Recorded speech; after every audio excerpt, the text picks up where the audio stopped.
In this video, I'm going to show you the ways to issue discount on Eventbrite. So in order to issue a discount on Eventbrite, you have to follow the steps. First thing, go ahead and open up a browser.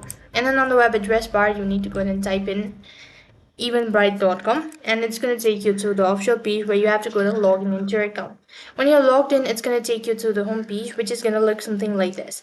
Right on this page, you need to go to your section that says tickets. And when you do that, you need to make sure that you have already verified your email address. While you're on this page, you'll be able to find the ticket or the order that you placed. In my case, I haven't done it, so I'm unable to show you the procedure. But if you have already ordered a ticket or already confirmed the ticket, you'll be able to find this option as promo code. And then what you can do is you can go ahead and press on add code.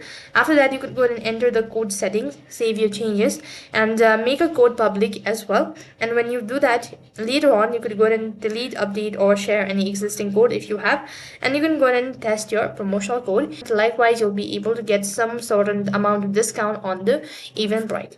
So that's basically how you can issue discount on Eventbrite. That's it for this video. I hope the video was helpful. Make sure to like, share, and subscribe to our channel. Thank you for watching. See you in the next video.